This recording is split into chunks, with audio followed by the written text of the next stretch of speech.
So if we pick a graph, we'll do y equals, excuse me,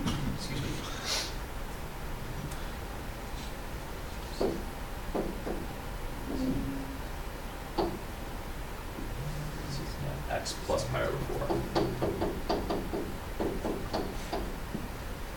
We're going to graph that right away.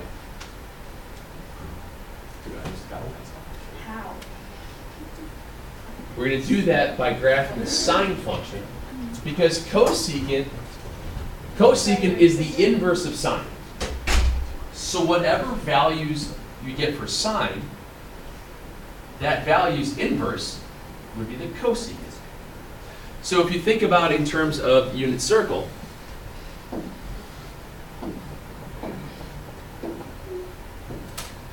let's see, so this would be root 3 over 2. Sorry, cosine 30, yeah, it's root 3 over 2, and then 1/2. If I wanted to just do the sine of 30 degrees, that'd be 1 over 2, 1/2, right?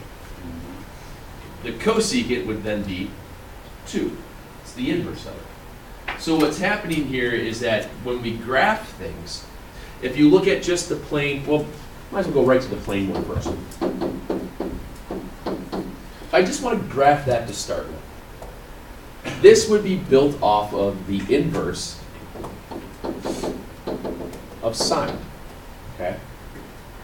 So what we do is, we all know that the sine graph starts at 0. If we just do this for one full oscillation of the unit circle.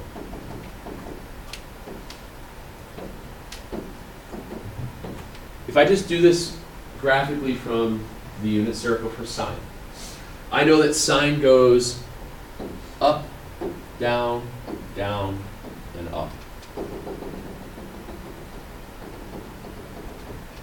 It does that. For each of those values through the unit circle for the graph of sine, there's an inverse. So at 0, the sine of 0, we knew it to be 0. Well, what's the inverse of 0? Undefined.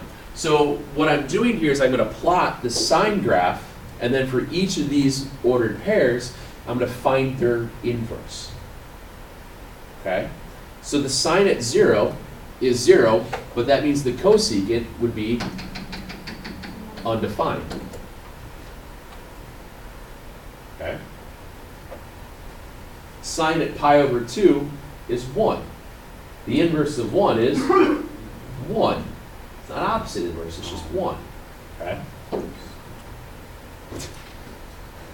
So supportive. Back to 0 again. What's the inverse of 0? Undefined.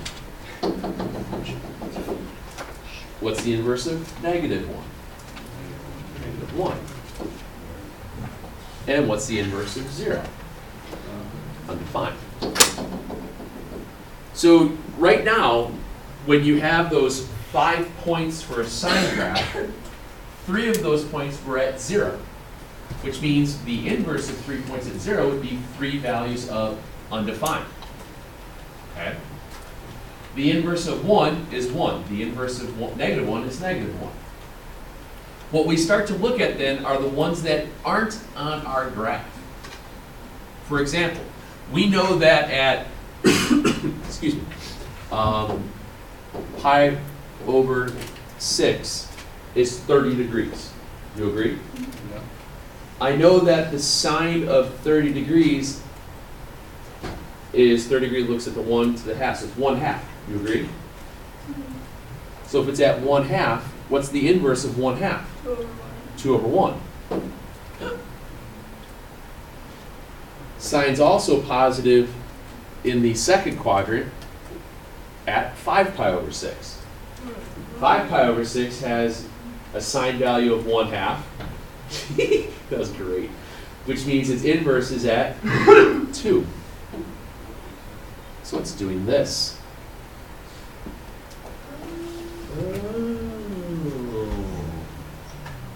Same thing in the third and fourth quadrants. Third and fourth quadrants, you have sign values at negative half and negative half, 2 spots, which means their inverses will be at negative 2 and negative 2 here, which means it's doing this. So the cosecant graph is just taking all the ordered pairs of a sine graph and reciprocaling them, inversing them, by the way of saying it. You're just flipping the fraction all throughout. That's how you get these graphs. So when we do this with the A, B, and C's thrown in there, what you're going to be doing is you're going to be taking those ordered pairs like you would normally by plotting out your period, and then you know that if it's a cosecant graph, well, it just flips the other direction for the cosecant graphs. Okay? So let me go back to the other example then. Start with 2 cosecant of x plus pi over 4. Which means I'm going to first plot sine, or 2 sine of x of plus pi over 4. So we'll have an A, 2, B, 1, C, pi over 4. I still know that my period is going to be 2 pi over b. So my period is still going to be 2 pi because the b value is 1. What I'm going to do is take that bx plus, or bx minus c part and set it equal to 0 and set it equal to 2 pi to find out my new endpoints for my period. That's how the ABC stuff works.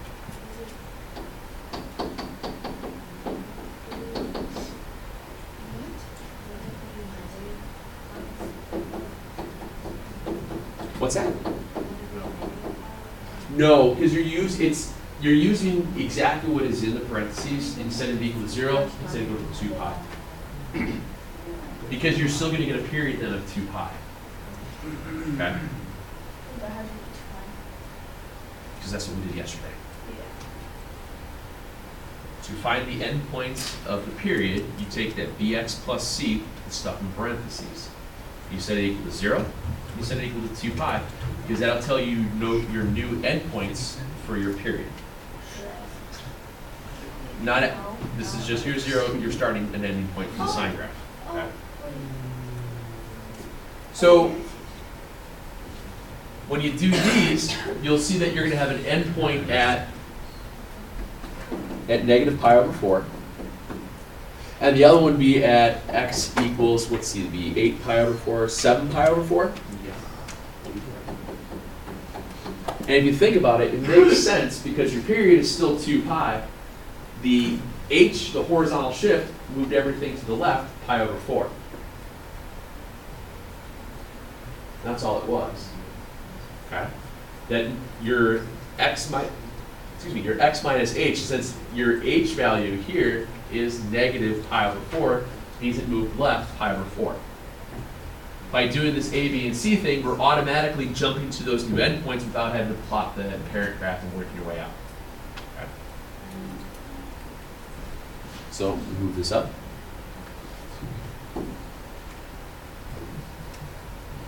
So we're going to do.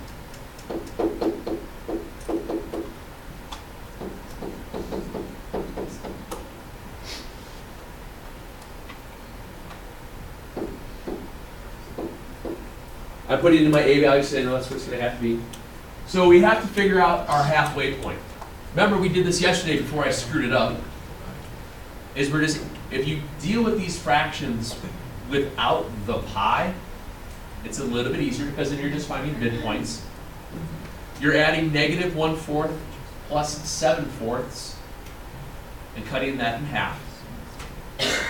So negative 1/4 and 7/4 is 6/4. Half of that would be 6 over 2, so it would be 3. Right? Wait, I gotta write this down.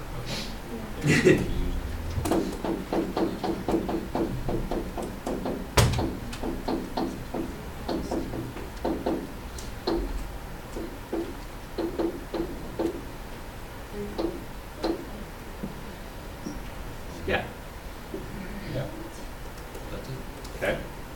Finding the midpoint. This is my starting spot. This is my end spot. Halfway in between, this is the midpoint. Just like we did yesterday. Endpoints, midpoint here and here. Sign went up. Oops. Sorry, I got that. So sign went up, down, and up. What we're doing is finding this spot first. Okay. And then I'm going to do that again between these two. You got 3 times. And do it again between these two. -1/4 plus 7/4. Okay. And then I multiply it by 1/2. I do that again with -1/4 and 3/4.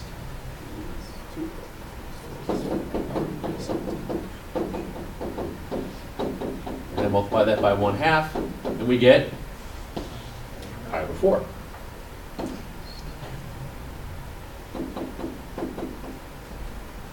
Between 3 and 7,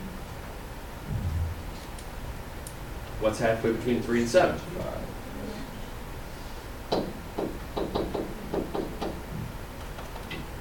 So there you have your 5 breakpoints.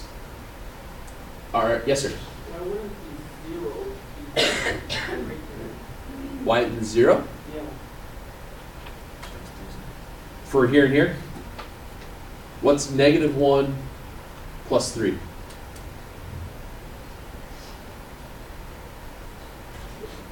Two. What's happening?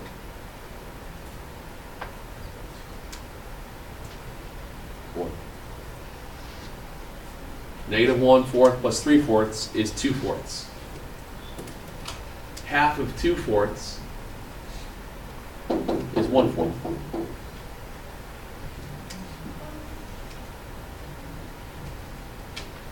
You have 75 cents. I lost a quarter. Sucks to be me. The average amount of money between us is a quarter. Since you have that common denominator, if you just take -1 plus 3, you get 2. What's half of it? 1. Same idea, since you have that common denominator, it works. All right. So you've got your points. Goes up to A, to 0, opposite of A, to 0. Which means then you have asymptotes at pi/4, 3 pi/4, 7 pi/4,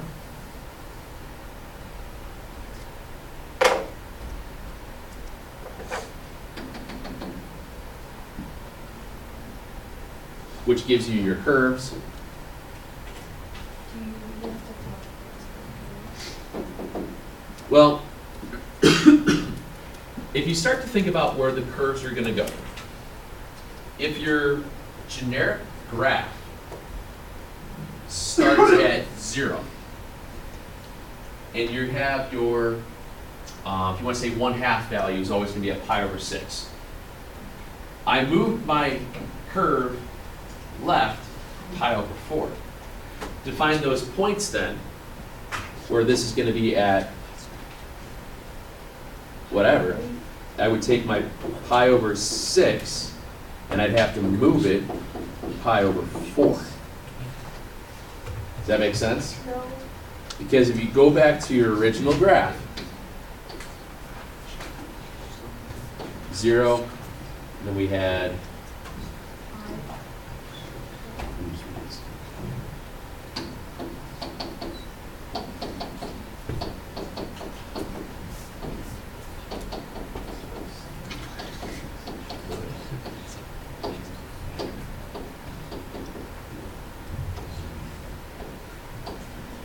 you knew that at pi/6 it's 1/2, and at 5 pi/6 it's at 1/2. Okay?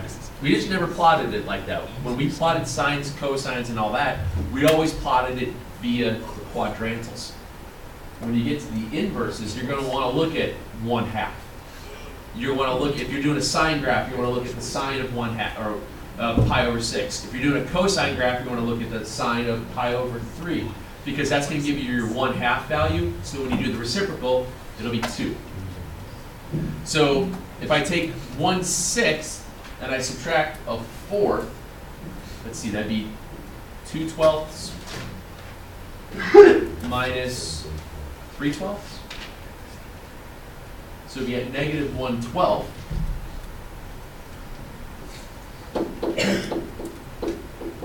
Instead of being at 1/2 here, with the A value, it's going to be up here at 4. Okay?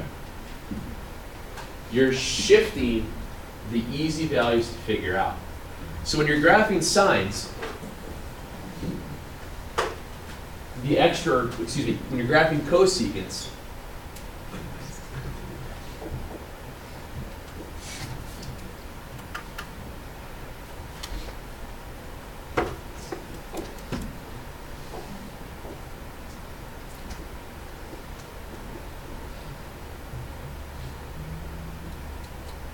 you're going to look at pi over 6, 5 pi over 6, 7 pi over 6, and 11 pi over 6. Those values are at 1/2 and negative 1/2. Because when you inverse 1/2, you get 2. When you inverse negative 1/2, you get negative 2. That's how you get those tails to fall. It's the same idea when you have cosine. Instead of being at pi over 6, you'll be at pi over 3. Because the cosine, you're looking at, to get a 1/2 value, would be at 60 degrees. And that's how you get those other points.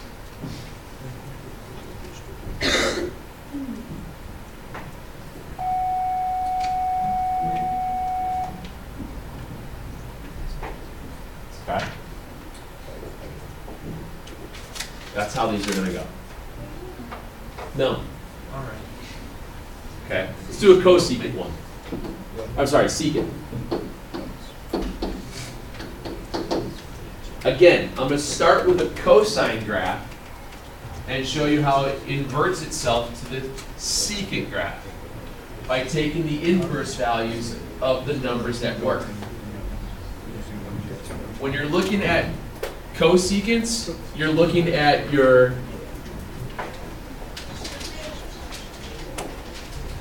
look at pi over 6.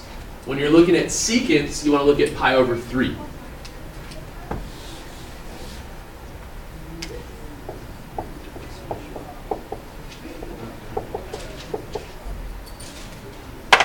Okay? So we start with the cosine graph. Cosine graph, 2 pi, pi over 2, 3 pi over 2.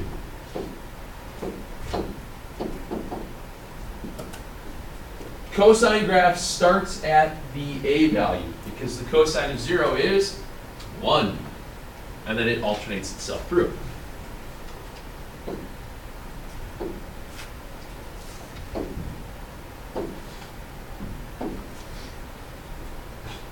Okay. We know that it equals a half at pi over 3. And then what else? What's the other angle in the second quadrant that has the reference of pi over 3? 2 pi over 3. 2 pi over 3.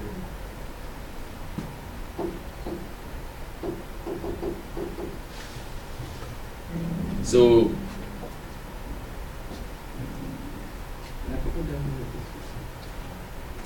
oh, sorry. This one goes to this side. Okay. So we're coming down and working our way back up. So then we have the other one at, let's see, third quadrant. Down would be 4 pi over 3. This is pi over 3. Pi plus pi over 3 would be 4 pi over 3. And then coming back up would be at 5 pi over 3. And it's positive again. at the halves. Okay? So, what's the inverse then of 1? 1.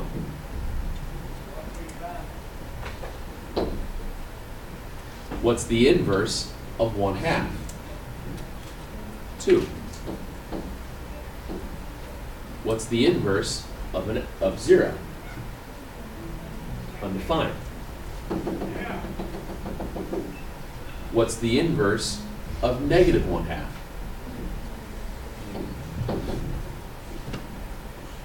What's the inverse of negative 1?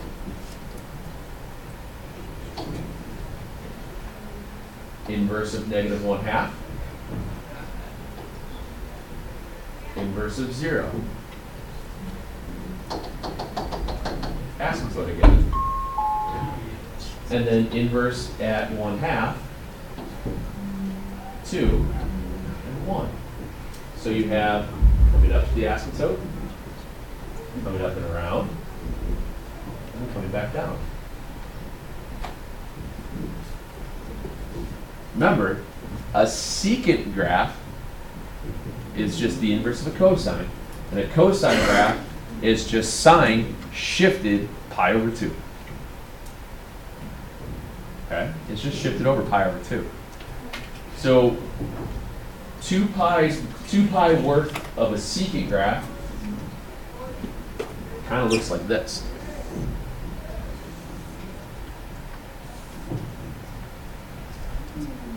Okay? With asymptotes here. And notice that we're using our breakpoints for the 1/2 values at a different value. Instead of being at the pi over 6s, you're at the pi over 3s. Why do you use the unit circulator? Why do we use that for them? Or how do you know which unit circulator? What do you mean? Like you had 1/2. Because the inverse of 1/2 is easy. What's the inverse of 1/2? Exactly. Could I do the inverse of root 3 over 2? I can. I get 2 over root 3, which is 2 root 3 over 3.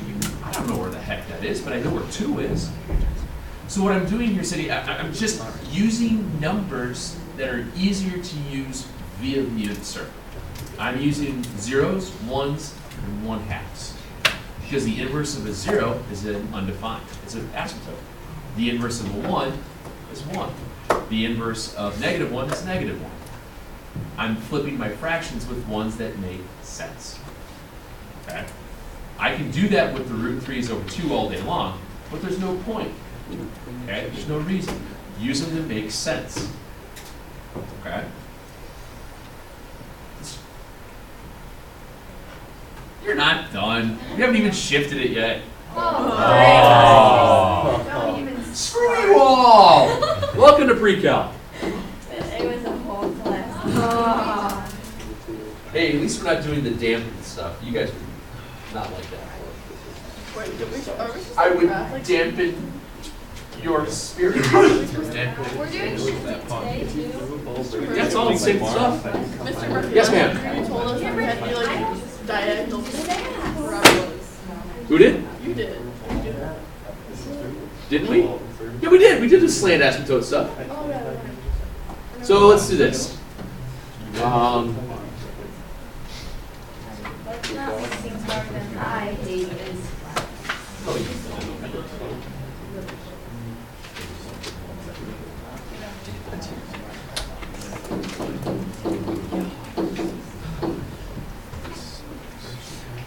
Okay.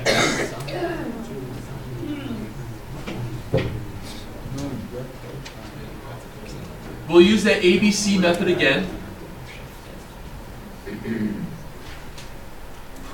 So we're going to start by graphing the cosine with the ABC and then just do all the reciprocal properties. Okay, just do all the reciprocal properties. So with cosine, the setup is the same.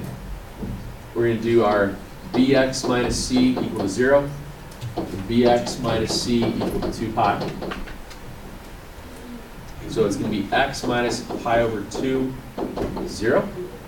And x minus pi over 2 is 2 pi. Okay? Now, that means my endpoints for the period that we're looking at is going to be at x equals pi over 2. And x equals, let's see, 5 pi over 2. We okay with that? So basically, if you think back to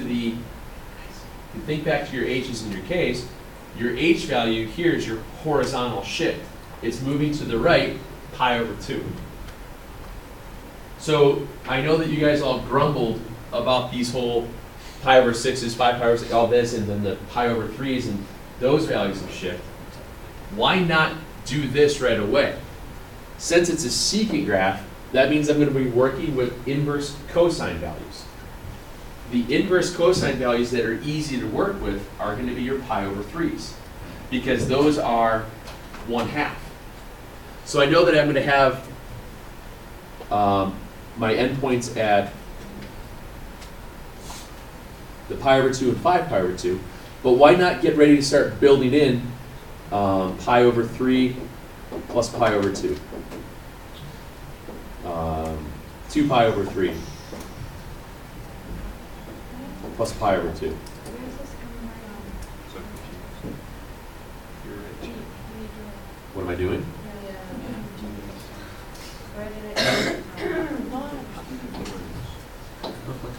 On the unit circle.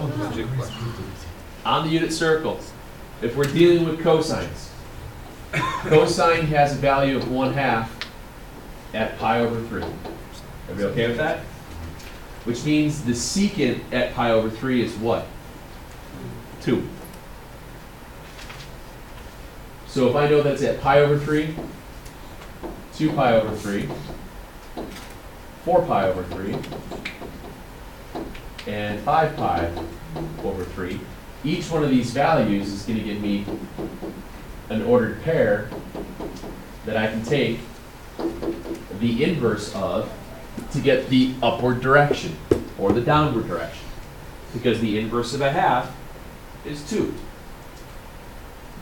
That's all I'm doing. By writing them out, I know that I can find those values because each one of these just has to get shifted pi over 2. So I'm just going to add pi over 2 because that was my phase shift. That's how I moved it to the right.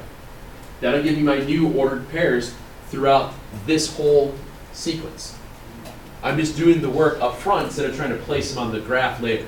That's all. I'm just making it easier up front.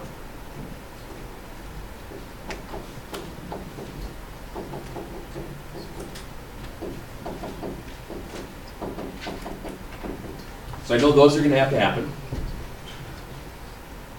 I had an A value somewhere around here at 2, so which means it's going to have to go up to 4. Starting point at pi over 2, ending point at 5 pi over 2. I got to find the halfway point. I got to find the midpoint of 1/2 and 5/2. So I get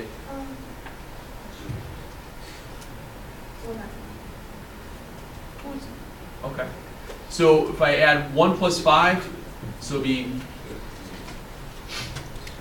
get 1/2, 5/2, 6/2. Multiply that by 1/2, and you get 3/2. You okay with that? So your midway is 3 pi over 2.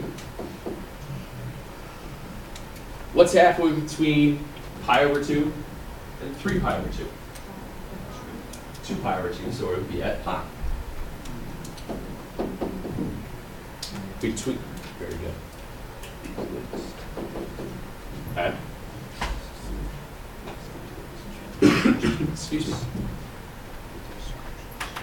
I know that it has to start at the A value. Works its way down, comes back up to the A value.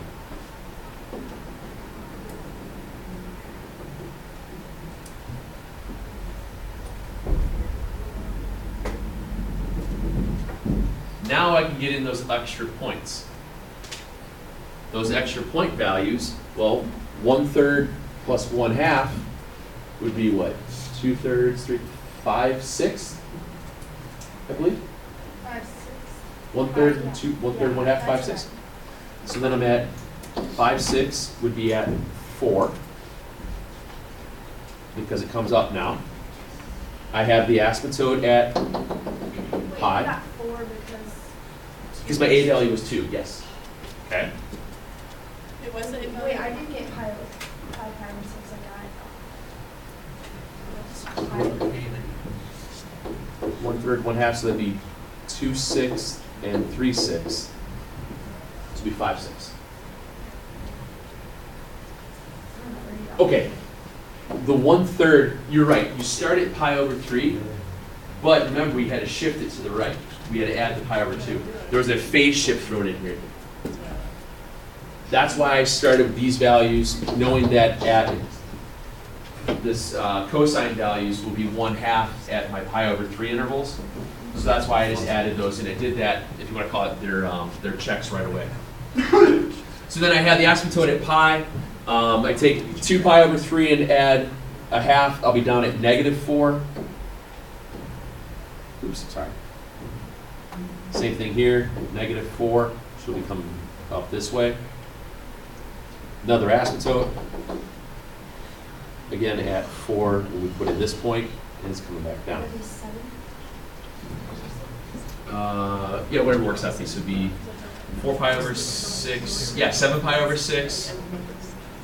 So we'll be at 5 pi over 6, 7 pi over 6, 9 pi over 6, and 11 pi over 6. It should work out that way. Okay. Not gonna lie, they take a little bit of time to get used to. If you, and we'll worry about cotangent stuff tomorrow. If you worry about writing out your intervals of where your 1/2s occur, those 4 intervals first, and then adding your phase shift, you're gonna be a little bit better off. Let me give you like a couple of these to try, okay? Can I go to a clean one just to write out 2 problems real fast, just to give them a shot out?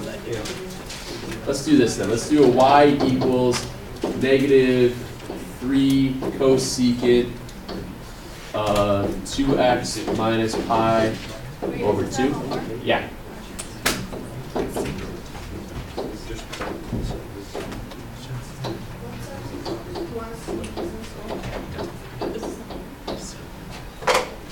Just try 2 of them. They take a little bit of time. You try a couple of them, they get easier. Okay. We'll do these 2. Okay. Remember, if you're doing a cosecant, list out your pi over 6 intervals and add in your phase shift, your C value, if you will. If you're, or your H, excuse me. If you're doing secant, you're working with your pi over 3s. And that's how you get those 1/2 points to flip to 2s or flip to 4s, whatever your multipliers are. Cosecant is your pi over 6, and your secants, you're going to look at pi over 3s. Does that make sense? Yeah. Because that's how you're working your way around with those ordered pairs of the 1/2s. Because you're right, we could use √3 over 2, but I don't want to deal with that. That's a pain. True. All right.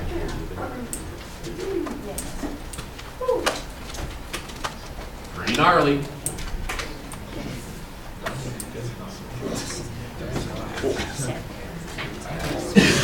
Excuse me. Hey, would you tell Caitlin that I need my book? It's just giving it to me. Katie? Yeah, she's something Yeah, for my that's book. what she thought. She said that because I wasn't there yesterday, she got to All right, I got.